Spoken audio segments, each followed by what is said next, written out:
And now we are on to the preface, which I believe was written by, it's very short, and was written by her husband, Percy Shelley, before he passed. I mean, obviously.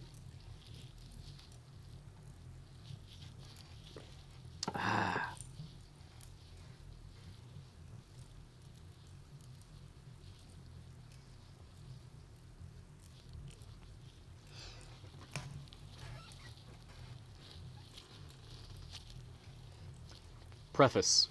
And there is a footnote here. The preface was written by Percy Shelley in his wife's voice. All right, then I shall use his wife's voice.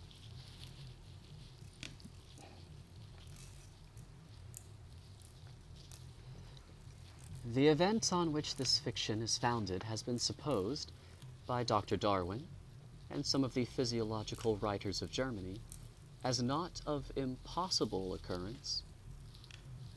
I shall not be supposed as according the remotest degree of serious faith to such an imagination, yet in assuming it as the basis of a work of fancy, I have not considered myself as merely weaving a series of supernatural terrors. The event on which the interest of the story depends is exempt from the disadvantages of a mere tale of specters or enchantment. It was recommended by the novelty of the situations which it develops, and however impossible as a physical fact, affords a point of view to the imagination for the delineating of human passions more comprehensive and commanding than any which the ordinary relations of existing events can yield.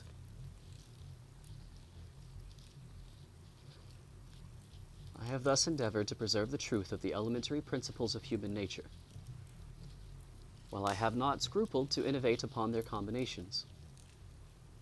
The Iliad, the tragic poetry of Greece, Shakespeare, in The Tempest and Midsummer Night's Dream, and most especially Milton, in Paradise Lost, conform to this rule, and the most humble novelist who seeks to confer or receive amusement from his labors may without presumption apply to prose fiction a license, or rather a rule, from the adoption of which so many exquisite combinations of human feeling have resulted in the highest specimens of poetry.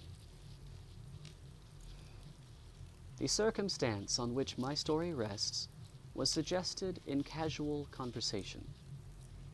It was commenced partly as a source of amusement, and partly as an expedient for exercising any untried resources of mind. Other motives were mingled with these as the work proceeded. I am by no means indifferent to the manner in which whatever moral tendencies exist in the sentiments or characters it contains shall affect the reader. Yet my chief concern in this respect has been limited to the avoiding the enervating effects of the novels of the present day, and to the exhibition of the amiableness of domestic affection, and the excellence of universal virtue.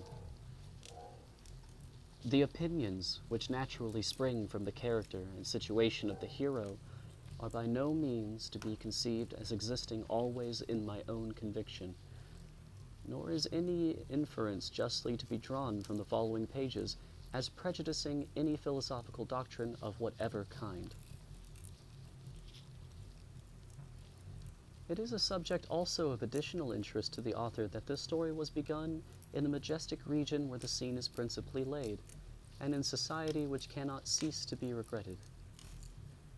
I passed the summer of 1816 in the environs of Geneva.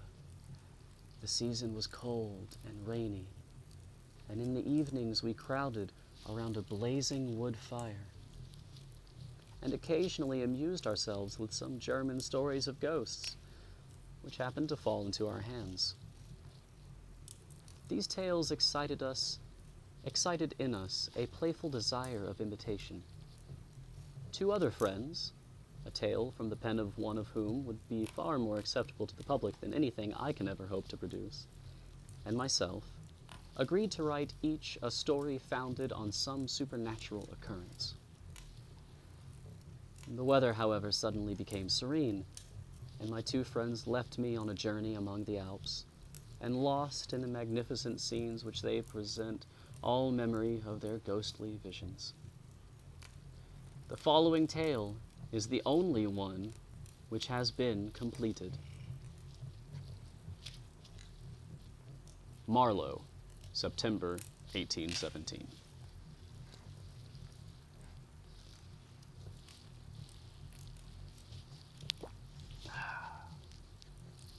And now we are on to the letters themselves. Pythax more of an artist than a writer. Yeah, I'd attest to that.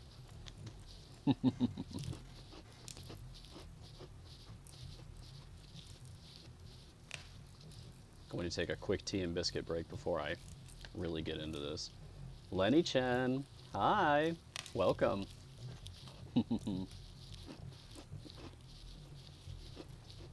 You're just in time for Frankenstein. We have read through the introduction and the preface, as well as some background information on who Mary Shelley was and what her life was like. And we have now just arrived at the text proper for Frankenstein. First day of university? You go, Lenny Chan. Get it. I hope it was good for you. It's only going to get harder. That is a big day. I'm happy for you. You survived the first one. Keep going. You got this.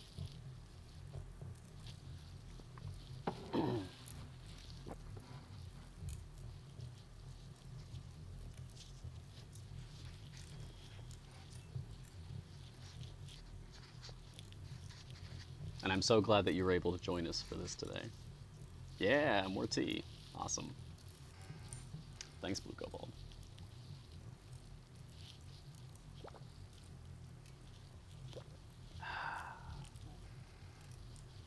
Stay hydrated, folks. So much work to do. Certificates in Latin and Greek. Whoa, both Latin and Greek? Whoa, that's crazy. Hey, maybe if we run into any Latin or Greek in our text, you can help translate for us. I know there was some Latin and French phrases in Sherlock that we had to dissect on occasion.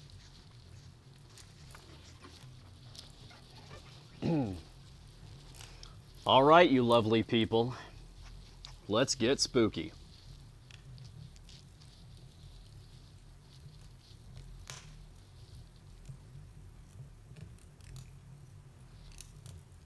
Letter 1. St. Petersburg, December 11th. That's my birthday. 17 something. There's just a dash there. 17 dash. 17 something.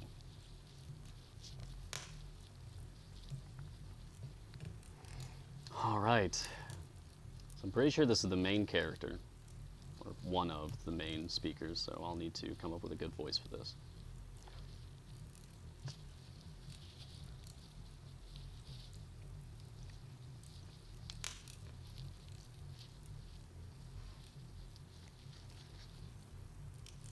To Mrs. Saville, England, you will rejoice to hear that no disaster has accompanied the commencement of an enterprise which you have regarded with such evil forebodings. I arrived here yesterday, and my first task is to assure my dear sister of my welfare and increasing confidence in the success of my undertaking.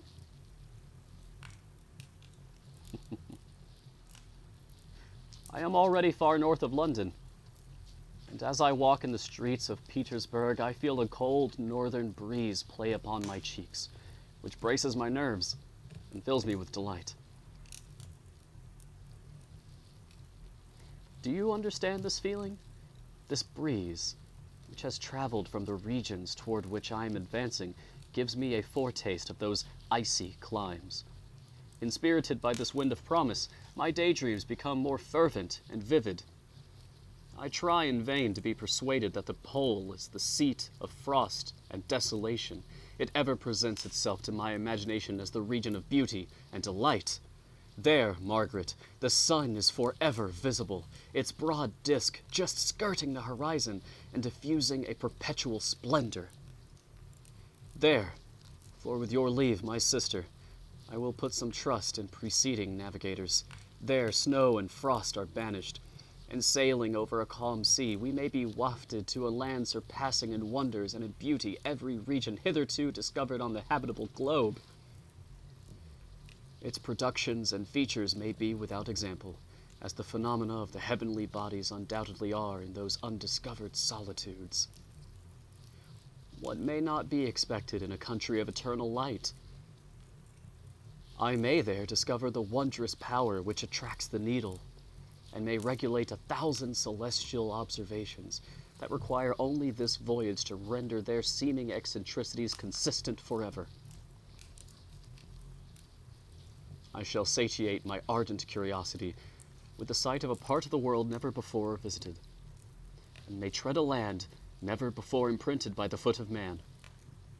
These are my enticements, and they are sufficient to conquer all fear of danger or death, and to induce me to commence this laborious voyage with the joy a child feels when he embarks in a little boat with his holiday mates on an expedition of discovery up his native river. But supposing all these conjectures to be false, you cannot contest the inestimable benefit which I shall confer on all mankind to the last generation by discovering a passage near the pole to those countries, to reach which at present so many months are requisite, or by ascertaining the secret of the magnet, which, if at all possible, can only be effected by an undertaking such as mine. Yeah, this guy's sailing in the North Pole. All right. Apparently trying to find a way through the North Pole. Bold. Very bold. Ah, Pixie Pui! Thank you for the raid! Oh, and we have Gigai DX as well. Hello, Gigai DX. And hello, Pixie Pui. Thank you for the Pixie raid. You're the first to discover that I have new alerts set up. For someone raiding me, I have a murder of crows flying in. And we have new alerts for follows and subs and donations and hosting as well. So there's fun little things for you guys to discover. I did a whole bunch of work on everything. I'm really pleased with all of this. Thank you for the bits of candy, Lumble. You're here, only just barely late, Pixie. We are nearly halfway through the first of 4 letters, which comprise effectively chapter 0 of Frankenstein by Mary Shelley. So, thank you for stopping by, and thank you for bringing all of your friends with you. Happy to have you. And by the way, we're going to be reading spooky stories for the whole month of October. Frankenstein is a shorter text than The Adventures of Sherlock Holmes, so as supplementary material, I'm going to also be reading... Ah, there we go. Thank you, that Jamster dude. Thank you for the follow. You're haunting me now. We will be reading classic horror short stories by other authors as supplementary materials. Basically, whenever I feel up to it. Right now, I'm planning to do those on Mondays, since my Monday streams tend to be longer. So, if you stay tuned after we finish the letters for Chapter 0 of Frankenstein, you'll be able to hear The Body Snatcher by Robert Louis Stevenson. And again, I'm doing all of this blind. I've never read any of these stories before, so it's a lot of fun. Okay. Get cozy. Get yourself a drink if you don't have one.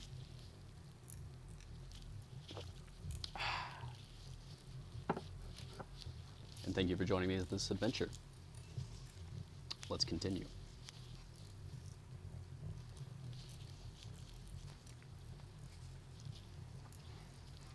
These reflections have dispelled the agitation with which I began my letter, and I feel my heart glow with an enthusiasm which elevates me to heaven. For nothing contributes so much to tranquilize the mind as a steady purpose, a point on which the soul may fix its intellectual eye.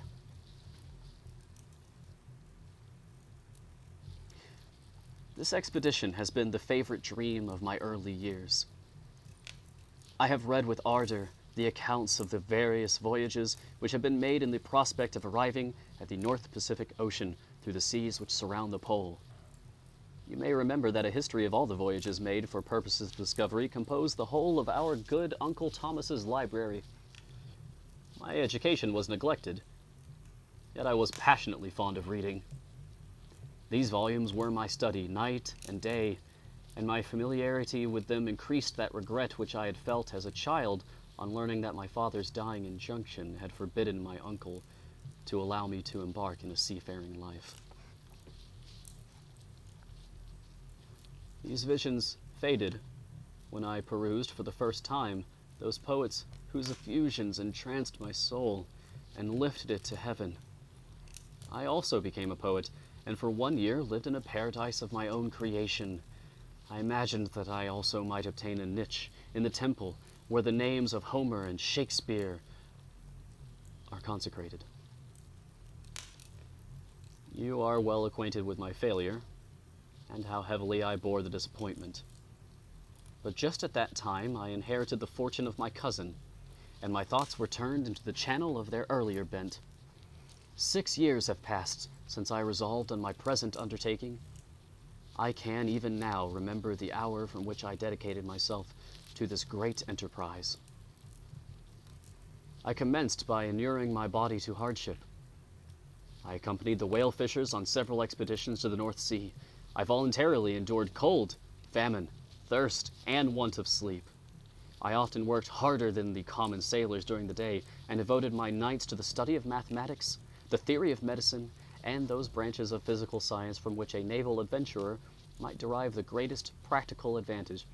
Twice, I actually hired myself as an undermate in a Greenland whaler, and acquitted myself to admiration. I must own I felt a little proud when my captain offered me the second dignity in the vessel, and entreated me to remain with the greatest earnestness. So valuable did he consider my services.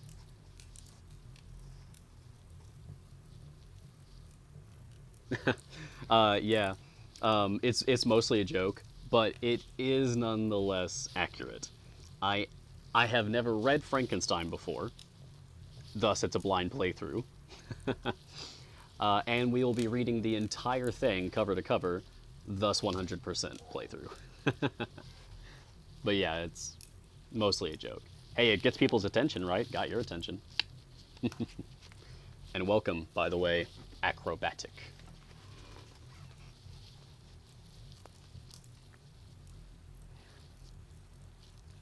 And now, dear Margaret, do I not deserve to accomplish some great purpose? My life might have been passed in ease and luxury, but I preferred glory to every enticement that wealth placed in my path. Oh, that some encouraging voice would answer in the affirmative. My courage and my resolution is firm, but my hopes fluctuate, and my spirits are often depressed. I am about to proceed on a long and difficult voyage, the emergencies of which will demand all my fortitude. I am required not only to raise the spirits of others, but sometimes to sustain my own when theirs are failing. This is the most favorable period for traveling in Russia. They fly quickly over the snow in their sledges. The motion is pleasant, and in my opinion, far more agreeable than that of an English stagecoach.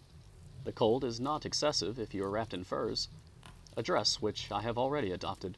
For there is a great difference between walking the deck and remaining seated motionless for hours, when no exercise prevents the blood from actually freezing in your veins.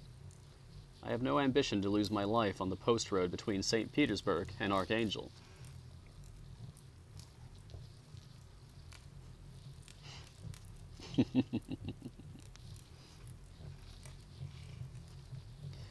I shall depart for the latter town in a fortnight, or 3 weeks, and my intention is to hire a ship there, which can easily be done by paying the insurance for the owner, and to engage as many sailors as I think necessary among those who are accustomed to the whale fishing. I do not intend to sail until the month of June. And when shall I return? Oh, dear sister, how can I answer this question? If I succeed, many, many months, perhaps years, will pass before you and I may meet. If I fail, you will see me again soon, or never. Farewell, my dear, excellent Margaret. Heaven shower down blessings on you, and save me, that I may again and again testify my gratitude for all your love and kindness. Your affectionate brother, R. Walton.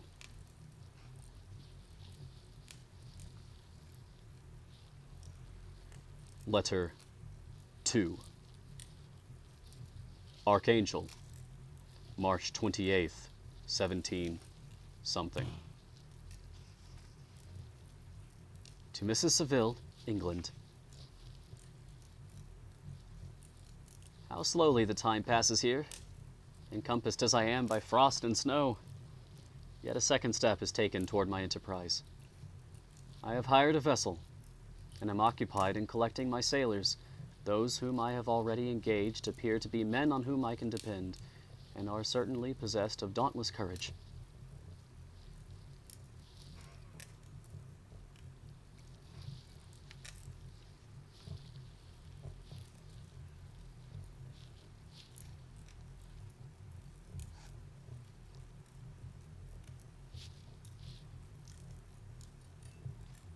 Lost my place there for a second. Sorry about that.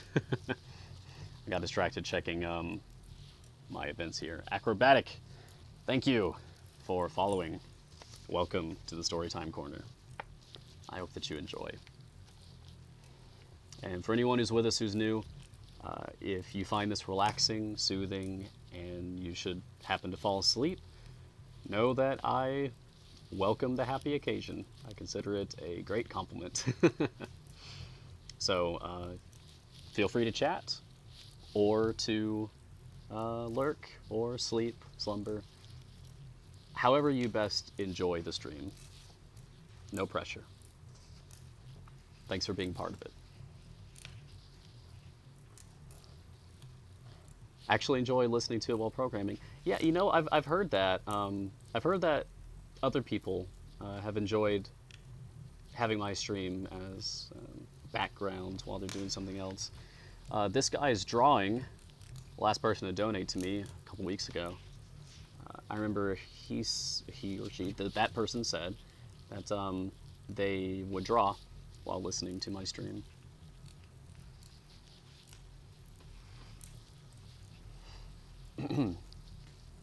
But I have one want which I have never yet been able to satisfy, and the absence of the object which I now feel is a most severe evil.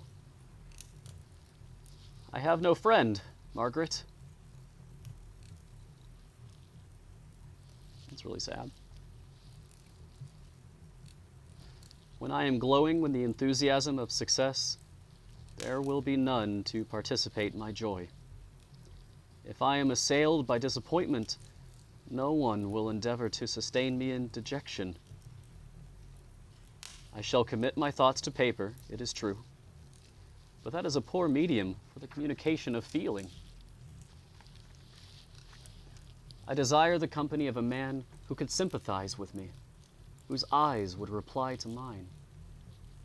You may deem me romantic, my dear sister, but I bitterly feel the want of a friend.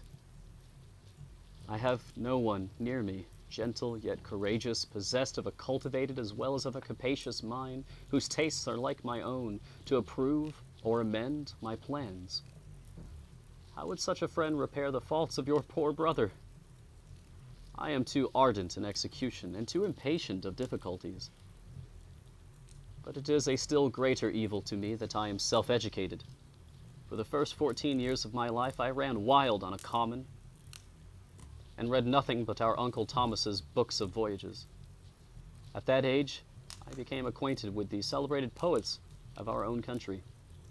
But it was only when it had ceased to be in my power to derive its most important benefits from such a conviction that I perceived the necessity of becoming acquainted with more languages than that of my native country. Now I am 28.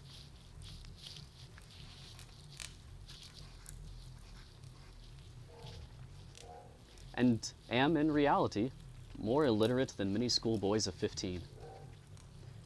It is true that I have thought more, and that my daydreams are more extended and magnificent, but they want, as the painters call it, keeping.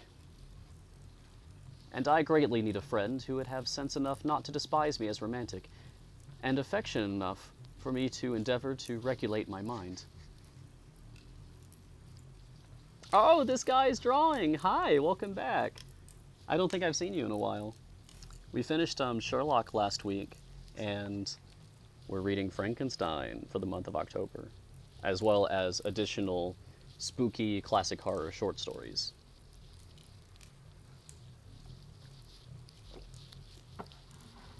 One of which we'll be reading today, as soon as I finish today's Frankenstein reading. Thank you for joining us. Are you drawing anything at present? How has your art been? Alright, catch you later, Acrobatic. Thanks for stopping by. Thank you for the follow. Hope to see you again sometime.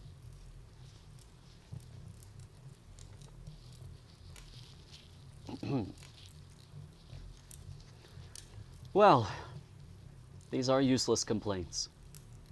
I shall certainly find no friend on the wide ocean, nor even here in Archangel, among merchants and seamen. Yet some feelings, unallied to the dross of human nature, beat even in these rugged bosoms. My lieutenant, for instance, is a man of wonderful courage and enterprise. He is madly desirous of glory, or rather, to word my phrase more characteristically, of advancement in his profession. He is an Englishman, and in the midst of national and professional prejudices, unsoftened by cultivation, retains some of the noblest endowments of humanity. I first became acquainted with him on board a whale vessel. Finding that he was unemployed in this city, I easily engaged him to assist in my enterprise. Just wrapped the work day, all the drawing's been done, now you relax before bed. Nice. Nice, nice, nice. Happy to help you relax.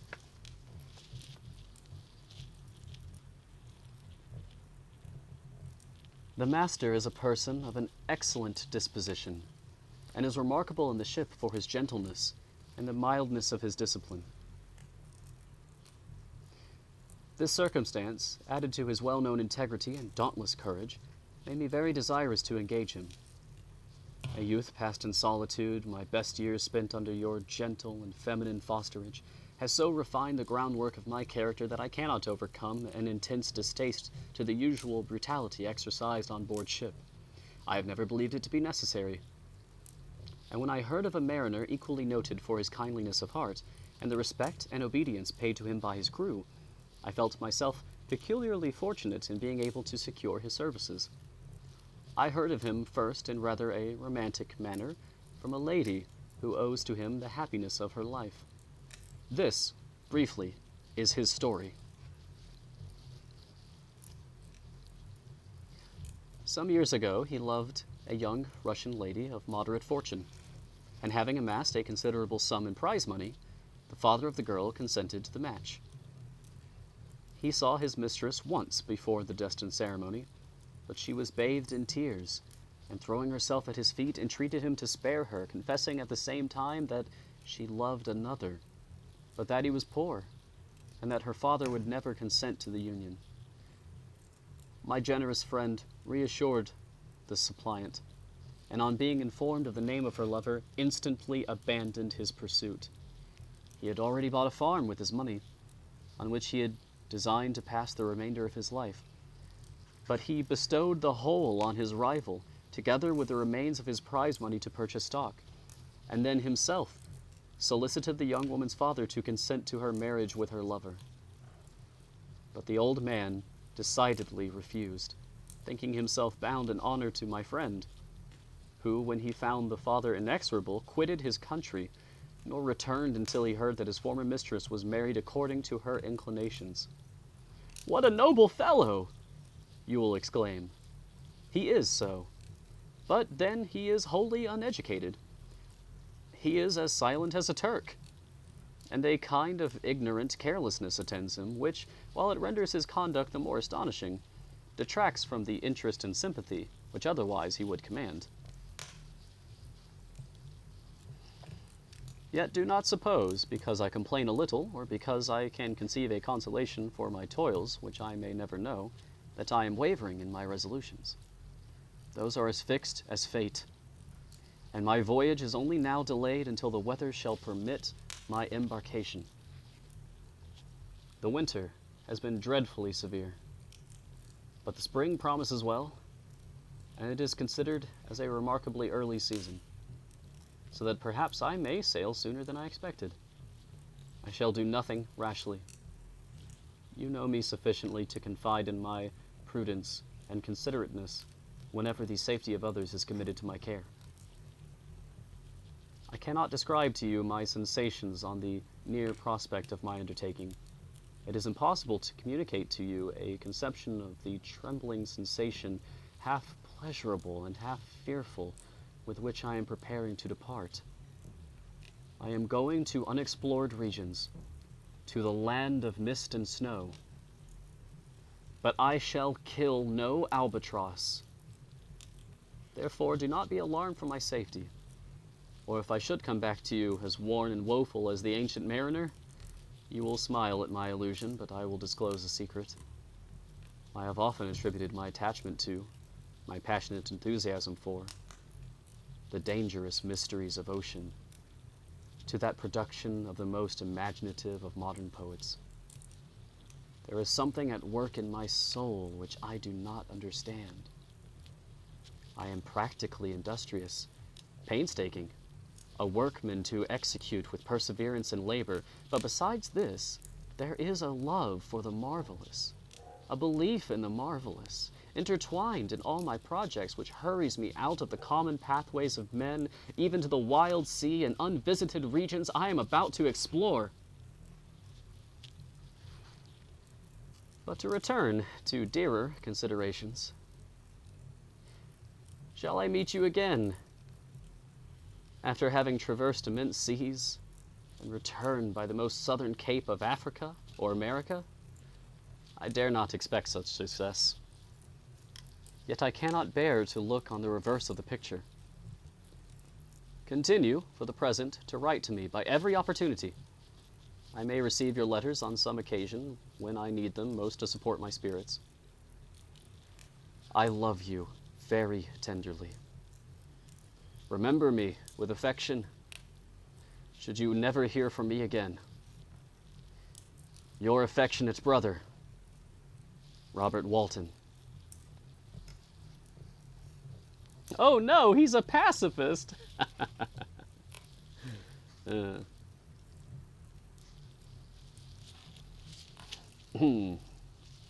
Yeah, seems like it.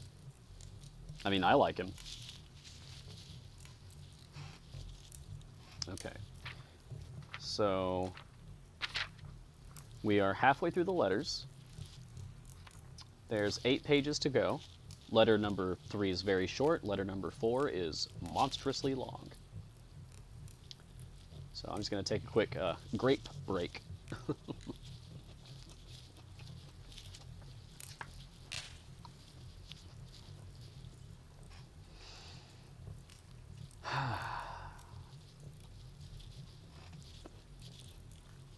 I like this so far.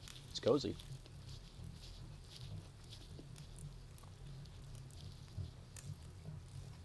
I had no idea that Frankenstein, the novel, opens with a pacifist, idealist, sailing Bound for the North Pole? Very interesting. Not what I was expecting.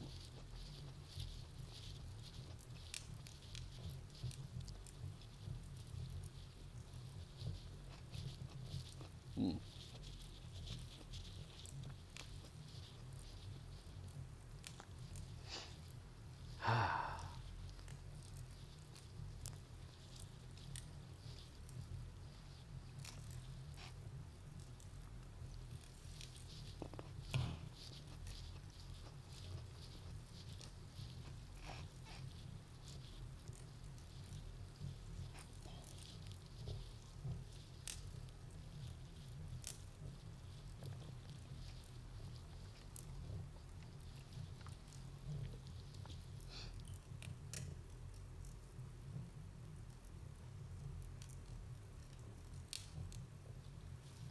Okay.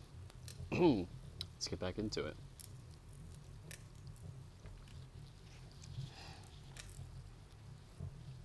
Letter 3. July 7th, 17 something. So it's been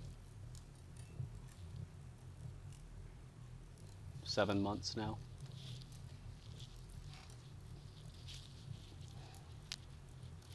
To Mrs. Seville, England. My dear sister, I write a few lines in haste to say that I am safe and well advanced on my voyage.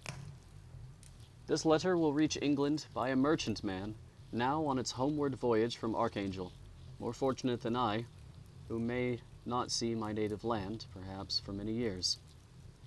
I am, however, in good spirits. My men are bold and apparently firm of purpose.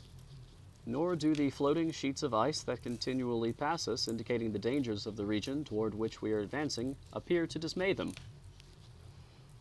We have already reached a very high latitude, but it is the height of summer, and although not so warm as in England, the southern gales which blow us speedily toward those shores which I so ardently desire to attain breathe a degree of renovating warmth which I had not expected. No incidents have hitherto befallen us that would make a figure in a letter. 1 or 2 stiff gales, and the springing of a leak, are accidents which experienced navigators scarcely remember to record. And I shall be well content if nothing worse happened to us during our voyage. Adieu, my dear Margaret. Be assured that for my own sake as well as yours, I will not rashly encounter danger. I will be cool, persevering, and prudent. But success shall crown my endeavors. Wherefore not? Thus far I have gone, tracing a secure way over the pathless seas, the very stars themselves being witnesses and testimonies of my triumph. Why not still proceed over the untamed yet obedient element? What can stop the determined heart and resolved will of man? My swelling heart involuntarily pours itself out thus. But I must finish. Heaven bless my beloved sister. R.W.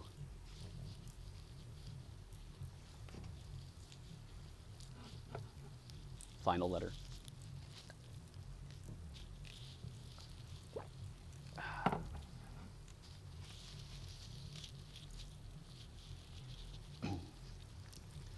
Letter 4. August 5th, 17 something. To Mrs. Seville, England.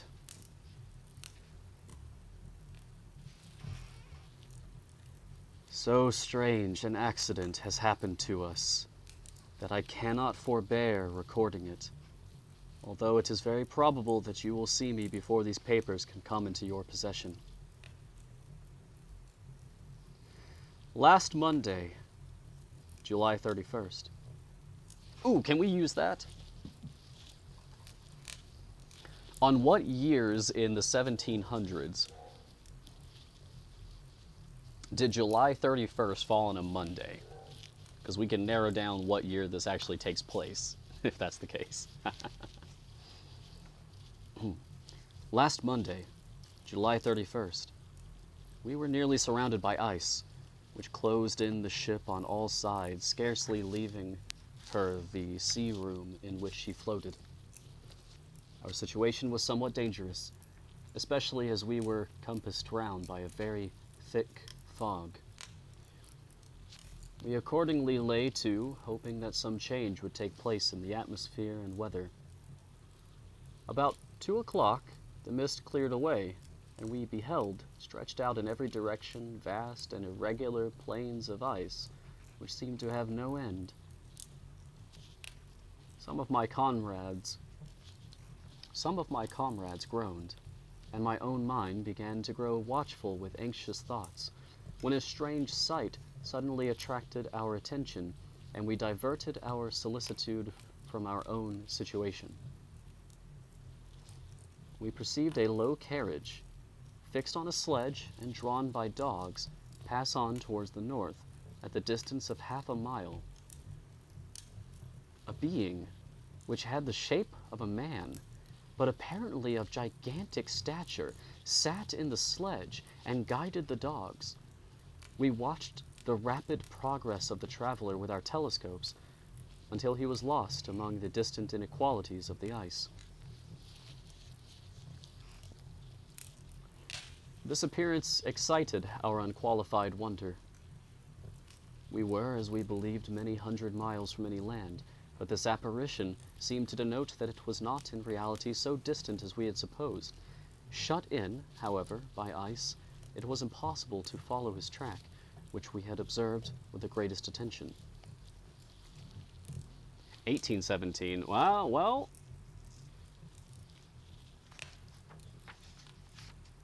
the book was supposedly written at that time, but the story takes place in the 1700s. The letters have dates on them. It just leaves off the last two numbers. Sometime in the 1700s.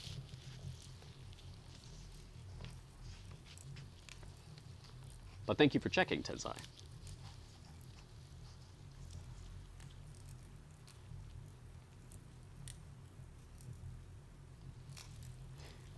This appearance excited our unqualified wonder. We were, as we believed, many hundred miles from any land, but this apparition seemed to denote that it was not in reality so distant as we had supposed. Shut in, however, by ice, it was impossible to follow his track, which we had observed with the greatest attention. About 2 hours after this occurrence, we heard the ground sea, and before night the ice broke and freed our ship. The ground sea, there's a footnote here, a heavy sea in which large waves rise and clash upon the coast without apparent cause. Okay, cool. 1770. Nice. Okay. That makes enough sense for me. I'm going to go with that for my headcanon, that this is 1770.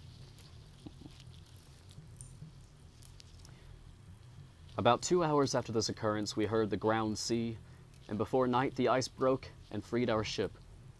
We, however, lay to until the morning, fearing to encounter in the dark those large, loose masses which float about after the breaking up of the ice.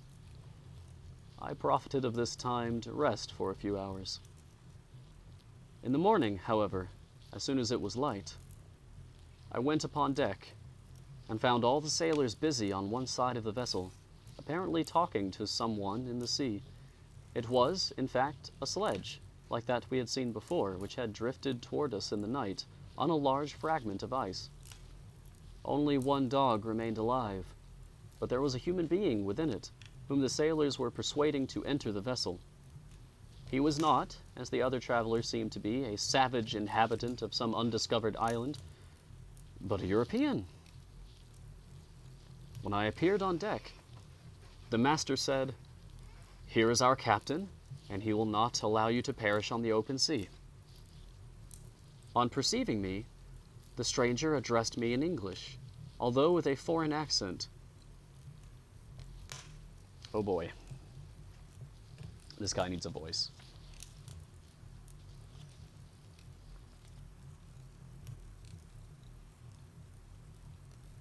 English foreign accent.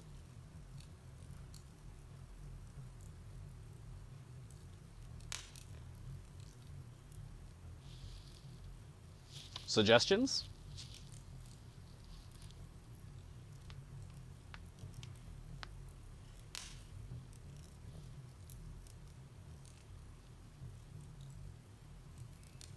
Yeah, foreign is a pretty wide umbrella.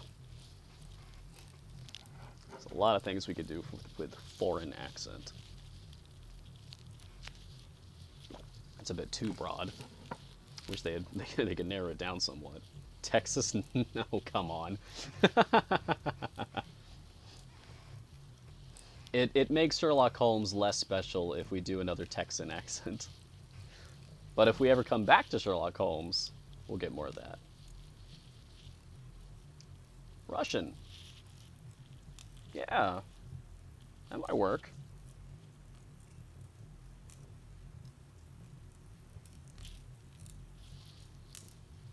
They are supposedly in or near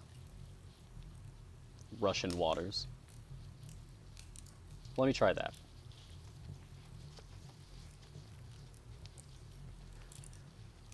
"Before I come on board your vessel," said he, "will you have the kindness to inform me whither you are bound?"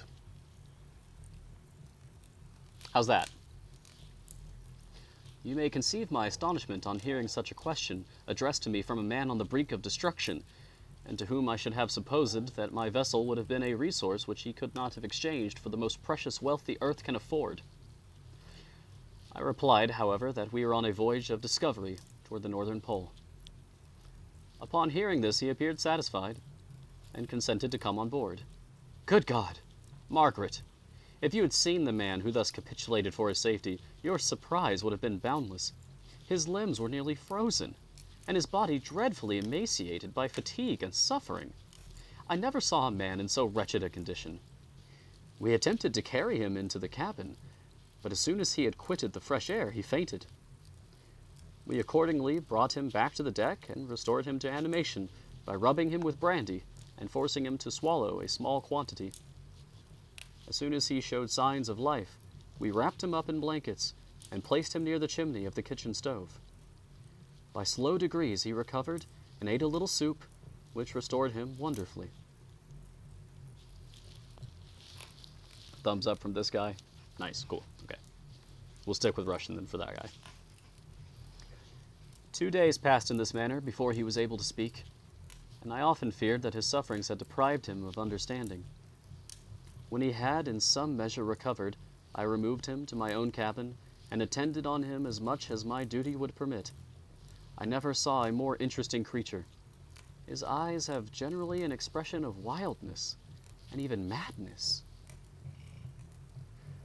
But there are moments when, if anyone performs an act of kindness towards him, or does him any the most trifling service, his whole countenance is lighted up, as it were, with a beam of benevolence and sweetness that I never saw equaled. But he is generally melancholy and despairing, and sometimes he gnashes his teeth, as if impatient of the weight of woes that oppresses him.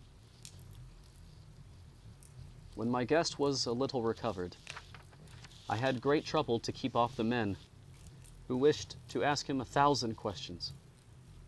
But I would not allow him to be tormented by their idle curiosity, in a state of body and mind whose restoration evidently depended upon entire repose. Once, however, the lieutenant asked why he had come so far upon the ice in so strange a vehicle. His countenance instantly assumed an aspect of the deepest gloom, and he replied, "To seek one who fled from me." "And did the man whom you pursued travel in the same fashion?" "Yes." "Then I fancy we have seen him, for the day before we picked you up we saw some dogs drawing a sledge with a man in it across the ice. This aroused the stranger's attention, and he asked a multitude of questions concerning the route which the demon, as he called him, had pursued. Soon after, when he was alone with me, he said, "I have doubtless excited your curiosity, as well as that of these good people. But you are too considerate to make inquiries." "Certainly. It would indeed be very impertinent and inhuman in me to trouble you with any inquisitiveness of mine." "And yet you rescued me from a strange and perilous situation. You have benevolently restored me to life." Soon after this, he inquired if I thought that the breaking up of the ice had destroyed the other sledge. Da is yes in Russian, by the way. Okay, but he doesn't say da. He says yes. Right there, I see it. It says yes.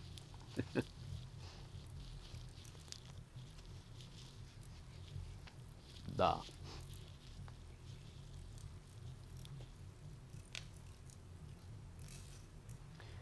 Soon after this, he inquired if I thought that the breaking up of the ice had destroyed the other sledge. I replied that I could not answer with any degree of certainty, for the ice had not broken until near midnight, and the traveler might have arrived at a place of safety before that time, but of this I could not judge. From this time, a new spirit of life animated the decaying frame of the stranger. He manifested the greatest eagerness to be upon deck, to watch for the sledge which had before appeared. But I have persuaded him to remain in the cabin, for he is far too weak to sustain the rawness of the atmosphere. I have promised that someone should watch for him, and give him instant notice if any new object should appear in sight. Such is my journal of what relates to the strange occurrence up to the present day.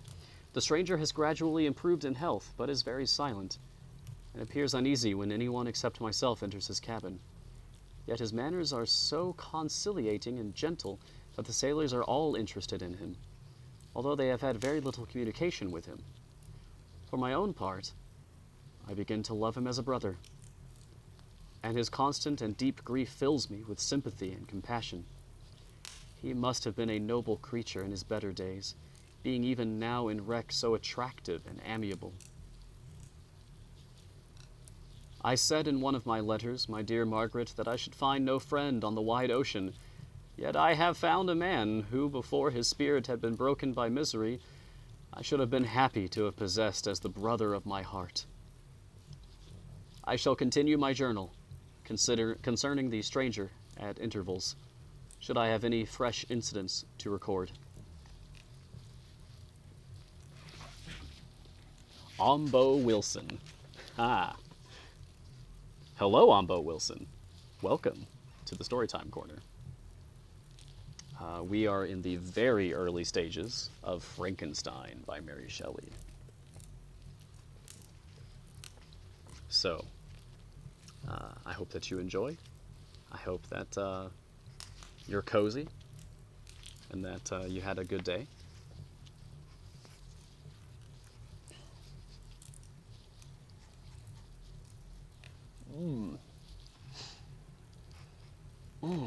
And happy October 1st to you. It's my favorite time of the year.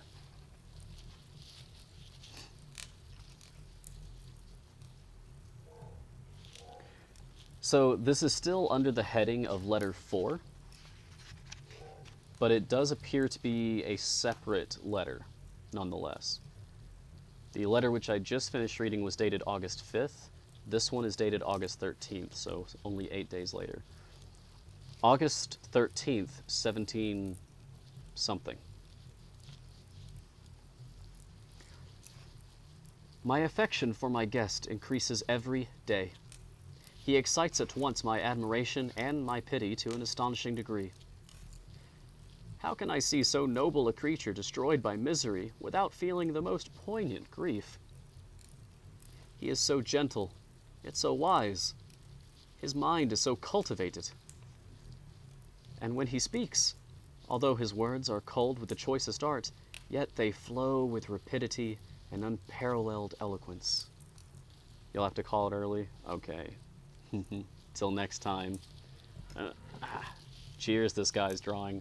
Sleep well. Glad I could help you relax.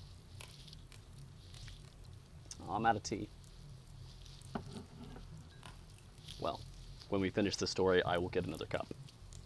before we move on to the next one.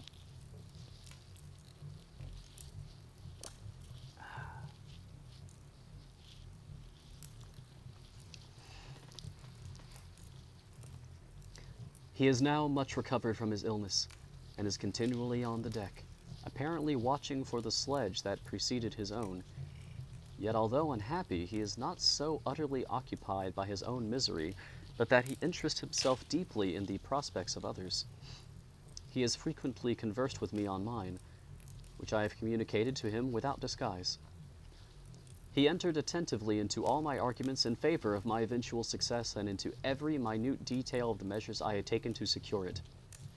I was easily led by the sympathy which he evinced to use the language of my heart, to give utterance to the burning ardor of my soul, and to say, with all the fervor that warmed me, how gladly I would sacrifice my fortune, my existence, my every hope to the furtherance of my enterprise. One man's life or death were but a small price to pay for the acquirement of the knowledge which I sought, for the dominion I should acquire and transmit over the elemental foes of our race. As I spoke, a dark gloom spread over my listener's countenance. At first, I perceived that he tried to suppress his emotion. He placed his hands before his eyes, and my voice quivered and failed me, as I beheld tears trickle fast from between his fingers. A groan burst from his heaving breast. I paused. At length, he spoke, in broken accents.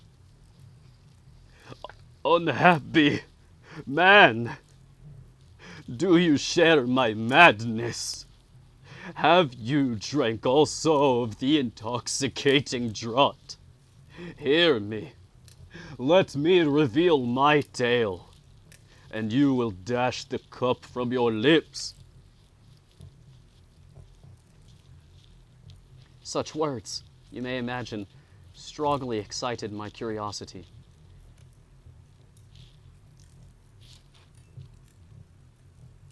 But the paroxysm, never seen that word before, of grief that had seized the stranger overcame his weakened powers, and many hours of repose and tranquil conversation were necessary to restore his composure. Having conquered the violence of his feelings, he appeared to despise himself for being the slave of passion, and quelling the dark tyranny of despair, he led me again to converse concerning myself personally. He asked me the history of my earlier years. The tale was quickly told, but it awakened various trains of reflection. I spoke of my desire of finding a friend, of my thirst for a more intimate sympathy with a fellow mind than had ever fallen to my lot, and expressed my conviction that a man could boast of little happiness who did not enjoy this blessing. "I agree with you," replied the stranger. "We are unfashioned creatures, but half made up. If one wiser, better, dearer than ourselves, such a friend ought to be. Do not lend his aid to perfectionate our weak and faulty natures. I once had a friend, the most noble of human creatures, and am entitled, therefore, to judge respecting friendship. You have hope, and the world before you, and have no cause for despair, but I have lost everything, and cannot begin life anew." As he said this, his countenance became expressive of a calm, settled grief that touched me to the heart. But he was silent, and presently retired to his cabin. Even broken in spirit as he is, no one can feel more deeply than he does the beauties of nature, the starry sky, the sea, and every sight afforded by these wonderful regions seems still to have the power of elevating his soul from earth. Such a man has a double existence. He may suffer misery and be overwhelmed by disappointments, yet, when he has retired into himself, he will be like a celestial spirit that has a halo around him, within whose circle no grief or folly ventures. Will you smile at the enthusiasm I express concerning this divine wanderer? You would not if you saw him. You have been tutored and refined by books and retirement from the world, and you are, therefore, somewhat fastidious. But this only renders you the more fit to appreciate the extraordinary merits of this wonderful man. Sometimes I have endeavored to discover what quality it is which he possesses that elevates him so immeasurably above any other person I ever knew. I believe it to be an intuitive discernment, a quick but never failing power of judgment, a penetration into the causes of things, unequaled for clearness and precision. Add to this a facility of expression and a voice whose varied intonations are soul-subduing music.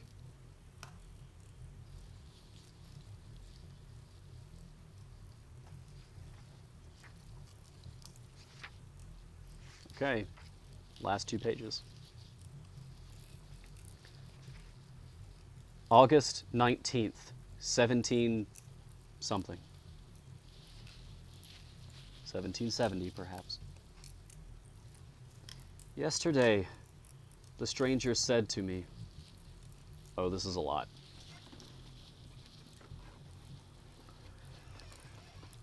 You may easily perceive, Captain Walton, that I have suffered great and unparalleled misfortunes.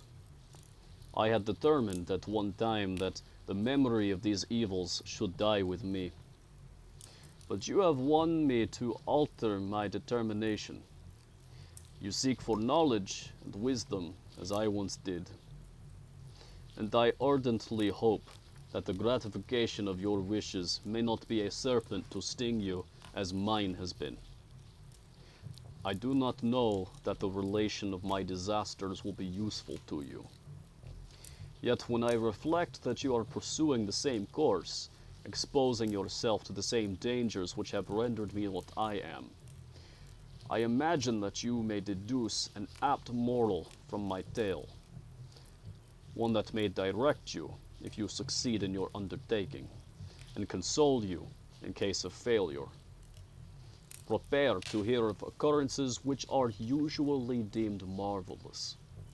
Were we among the tamer scenes of nature, I might fear to encounter your unbelief, perhaps your ridicule. But many things will appear possible in these wild and mysterious regions, which would provoke the laughter of those unacquainted with the ever-varied powers of nature. Nor can I doubt but that my tale conveys in its series internal evidence of the truth of the events of which it is composed. You may easily imagine that I was much gratified by the offered communication, yet I could not endure that he should renew his grief by a recital of his misfortunes. I felt the greatest eagerness to hear the promised narrative, partly from curiosity and partly from a strong desire to ameliorate his fate, if it were in my power. I expressed these feelings in my answer. I thank you, he replied, for your sympathy, but it is useless. My fate is nearly fulfilled.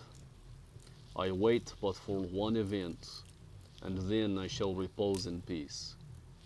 I understand your feeling, continued he, perceiving that I wished to interrupt him, but you are mistaken. My friend, if thus you will allow me to name you, nothing can alter my destiny. Listen to my history, and you will perceive how irrevocably it is determined. He then told me that he would commence his narrative the next day, when I should be at leisure. This promise drew from me the warmest thanks. I have resolved, every night, when I am not imperatively occupied by my duties, to record as nearly as possible in his own words what he has related during the day. If I should be engaged, I will at least make notes. This manuscript will doubtless afford you the greatest pleasure, but to me who know him, and who hear it from his own lips, with what interest and sympathy shall I read it in some future day? Even now, as I commence my task, his full-toned voice swells in my ears. His lustrous eyes dwell on me with all their melancholy sweetness. I see his thin hand raised in animation, while the lineaments of his face are irradiated by the soul within. Strange and harrowing must be his story, frightful the storm which embraced the gallant vessel on its course and wrecked it. Thus, Chapter 1. Next time. So, I hope you enjoyed that.